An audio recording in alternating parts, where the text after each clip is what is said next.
Let's take a closer look at Spain, the dark green country seen here. Spain in dark green is the largest country in southern Europe, the second largest country in Western Europe and the European Union, the fourth largest country in the European continent, and the world's 52nd largest country.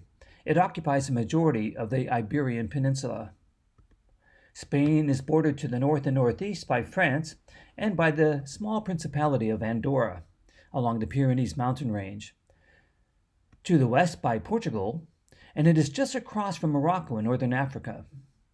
Extending to 1,214 kilometers, the Portugal-Spain border is the longest uninterrupted border within the European Union.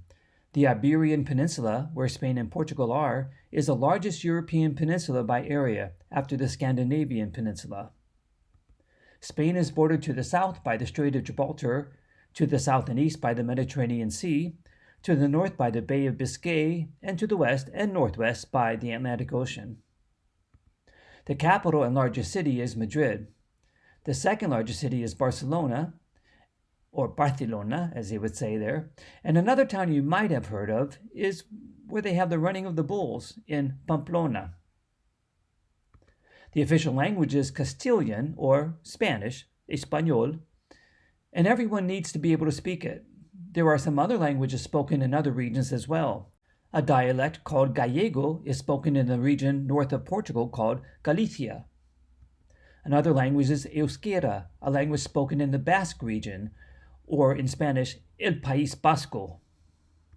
And another language is Catalan, spoken in Catalunya, or Catalonia in English, and most of Valencia. The Tagus River, or in Spanish, El Tajo, is the longest river in the Iberian Peninsula.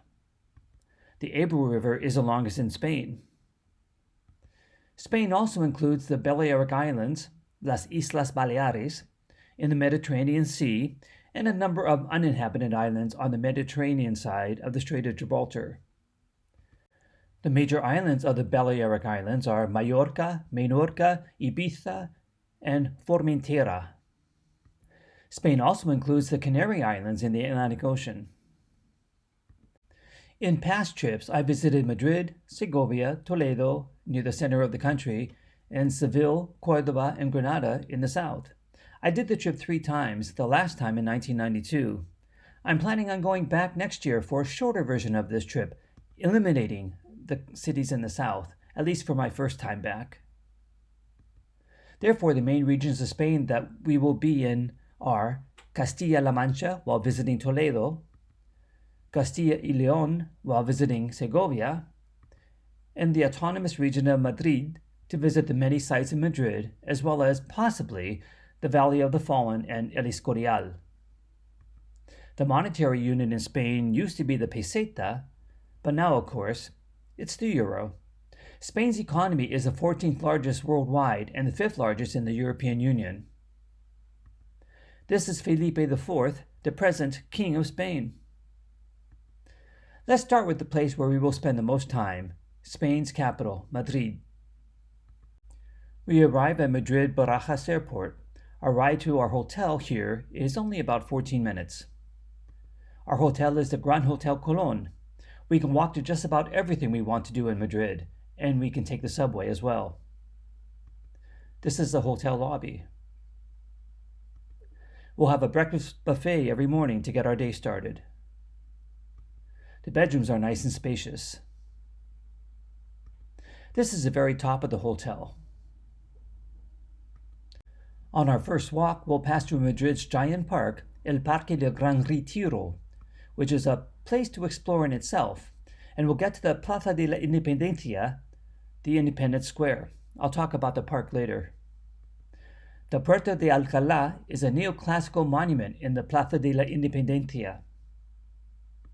It is regarded as the first modern post-Roman triumphal arch built in Europe, older than the similar monuments Arc de Triomphe in Paris and the Brandenburg Gate in Berlin. It stands near the city center and several meters away from the main entrance to the Parque del Buen Retiro. The square is bisected by the street called Calle de Alcalá, although the street does not cross through the monument. Its name originates from the old path from Madrid to the nearby town of Alcalá, 35 kilometers away, or 22 miles away, to the northeast of the center of Madrid. It was a gate of the former walls of Felipe IV that surrounded the city of Madrid between 1625 and 1868. This version of the gate was built between 1774 and 1778. King Carlos III had this monumental gate constructed in the city wall, through which an expanded road to the city of Alcalá was to pass. This was one of the 5 gates through which one could enter the city of Madrid. On June 2, 2017, the closing ceremony and concert of World Pride 2017 took place here at Puerta de Alcalá. We continue along Calle de Alcalá to the very next intersection, La Plaza de Cibeles. The Plaza de Cibeles is a square that has become an iconic symbol for the city of Madrid. It sits at the intersection of Calle de Alcalá, running from east to west, Paseo de Recoletos to the north, and Paseo del Prado to the south. Plaza de Cibeles was originally named Plaza de Madrid. The Fuente de Cibeles is named after Sibyl, the great mother of the gods and Roman goddess of fertility.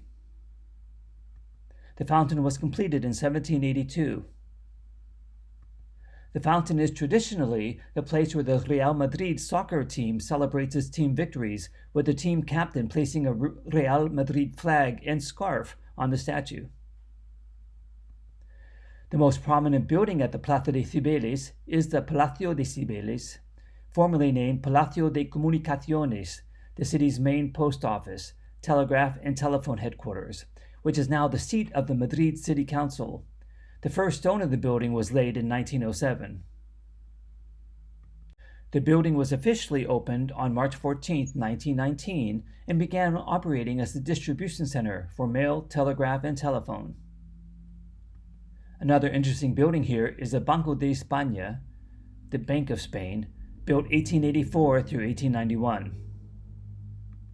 The bank itself was originally named the Banco Nacional de San Carlos in 1782 by Carlos III, but it has been located here since 1891. Even though we will be walking in this direction, I want to point out this street, La Gran Via. This office building is the Metropolis building. It was inaugurated in 1911 and topped in 1975 by a statue of a winged goddess. It is beautiful lit up at night. A bit further along the Gran Via, on the left-hand side, is another landmark, the Grassi building, another corner building with a small tower built between 1916 and 1917. Since 1952, it hosts the upscale Grassi Jewelers. As you can see, the building is quite unique. As I said before, we will go in this direction to the very center of Madrid, in Spain for that matter, the Puerta del Sol. Let's take a closer look on the map. If you look closely, you can see that as many as 10 streets start here at the Puerta del Sol. The Puerta del Sol originated as one of the gates in the city wall that surrounded Madrid in the 15th century. It was called this because the sun shone through the gate in the wall that once stood there. This is Kilómetro Cero, 0 kilometer spot. It's on a plaque on the sidewalk in front of the old post office. All streets of Madrid and the highways of Spain radiate from here and are measured from here. As already mentioned, as many as 10 streets in Madrid start here at the Puerta del Sol. People often like to get a picture of themselves stepping on the very center of Spain. The square holds a mounted statue of Carlos III of Spain, nicknamed El Rey Alcalde, the Mayor King, due to the extensive public works program he set in motion. This is a rear view with the old post office in the background. Here is a front view. As King of Spain, Carlos III made far-reaching reforms such as promoting science and university research, facilitating trade and commerce, and modernizing agriculture. He also tried to reduce the influence of the church and strengthen the Spanish army and navy. During his reign, Carlos III decided to forbid bullfighting, a practice he regarded as brutal and uncivilized. He had the present National Art Museum of Queen Sofia built, as well as a renowned Museo del Prado that we'll see later. The Royal Palace of Madrid underwent much alteration during his rule. It was he who chose the colors of the present flag of Spain, red and yellow. And this is Carlos III. He died in the palace on December 14, 1788. He was buried at the Pantheon of the Kings, located at the Royal Monastery of El Escorial, which we might see later in this trip. On the south side of the square, the old post office now serves as the office of the President of Madrid, the head of the regional government of the autonomous community of Madrid. Work on the building began in the late 1760s. On New Year's Eve, a vast crowd gathers here to eat 12 grapes to the rhythm of the 12 strokes of midnight by the clock. This is the Monumento al Oso Madroño, the monument to the bear in the strawberry tree, symbol of Madrid, inaugurated in 1967. It's made of stone and bronze, weighs approximately 22 tons, and stands 13 feet tall. It represents in a real-life form the coat of arms of Madrid, with the tree taller than the bear, who supports his paws on the trunk and directs his attention towards one of the fruits. In this picture you can see 3 of the main sites: the bear and the strawberry tree monument, the statue to Carlos III, and the old post office. As you can see, the Puerta del Sol is busy even late at night. We then leave the Puerta del Sol and go to our next stop, the Plaza Mayor. Felipe II remodeled the square here. Construction of the first building in the new square, the Casa de la Panadería, began in 1590. In 1617, Felipe III charged that the plaza be finished, and it was in 1619. In 1988, the Madrid City Council convened a public contest here to undertake the decorating of the facade of the Casa de la Panadería, and the painting of the frescoes was carried out in 1992. You can see some of the frescoes here. And here it is lit up at night. They used to have bullfights here and public sentencing during the Inquisition. In the center is an equestrian statue of Felipe III. It was made in 1616. But it was removed from its previous location and placed here in 1848. To enter or exit the Plaza Mayor, there are 10 entrances to choose from. This one leads to a famous restaurant. This is Botíns, the oldest restaurant in the world in continuous operation, according to the Guinness Book of Records. The artist Francisco de Goya worked here as a waiter while waiting to get accepted into the Royal Academy of Fine Arts. The restaurant is mentioned in Ernest Hemingway's novel, The Sun Also Rises. It was founded in 1725, and its specialty is cochinillo asado, roast suckling pig. Our next stop is just a short distance away.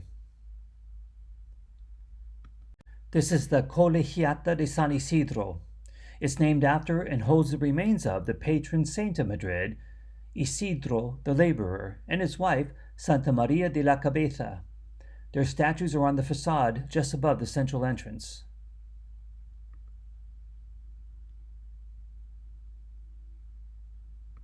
The building was designed in 1620 and finished in 1664. In 1936, at the very beginning of the Spanish Civil War, the building caught fire, which destroyed many works of art. The fire also caused the collapse of the dome. After the war, the church was painstakingly restored over 2 decades. Our next stop is the Real Basilica de San Francisco el Grande. The main facade faces the Plaza de San Francisco at the intersection of Bailén, the Gran Vía de San Francisco, and Carrera de San Francisco. The basilica was designed in a neoclassic style and completed in 1784. It was built by order of King Carlos III and it is dedicated to St. Francis of Assisi.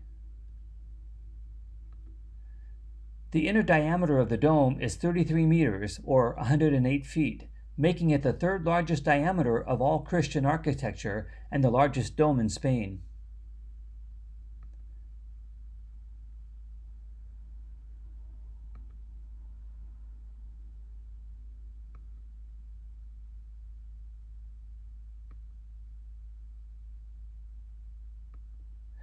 The church contains paintings by Zurbarán and by Goya. The chapel of San Bernardino de Siena has a magnificent painting of the saint by Goya, the one on the right. The figure on the right in the painting that is not looking up is a self-portrait of Goya. Our next stop is just off this map. To here, the Plaza de Oriente, right next to the Royal Palace. The square was begun by order of King Jose I, the older brother of Napoleon Bonaparte, who made him King of Spain. King Jose ordered the demolition of the medieval houses on this site. It was designed in 1844. This is a view with the Royal Palace in the background. This is Jose I. His arrival sparked a Spanish revolt against French rule and the beginning of the Peninsular War. He was very unpopular. His reign was from 1808 to 1813. This is a view with the Royal Theatre in the background. The main site here is the equestrian statue of Felipe IV. Galileo came up with the idea of a hollow statue in front to keep the horse legs in the air without falling. The statue dates to the 17th century and was produced by an Italian sculptor using scientific advice from Galileo and drawings by Diego Velázquez. The monument was inaugurated officially on November 17, 1843.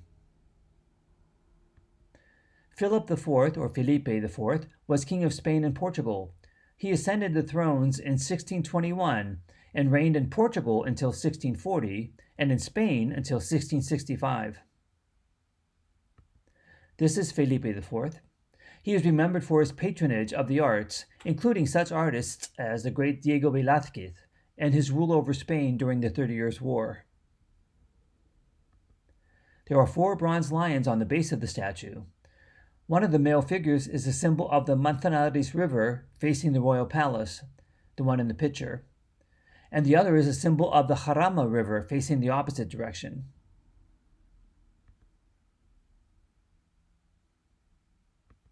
There are many statues surrounding the square, twice life-size, sculptured in stone, representing different kings of Spain. There are also 2 monuments to Spanish heroes nearby, one to El Cabo Noval, the Corporal Noval, and one to a Captain Melgar.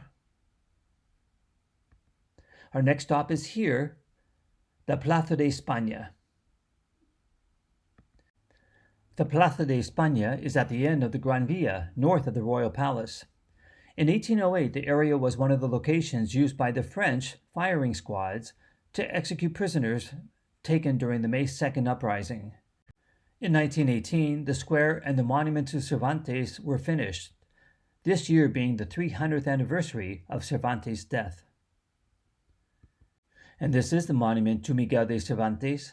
His book, Don Quixote, has been translated into over 140 languages and is, after the Bible, the most translated book in the world. Cervantes died April 23, 1616, the same day as Shakespeare. There are some figures on the side of the monument. The bronze statues are of Don Quixote and Sancho Panza.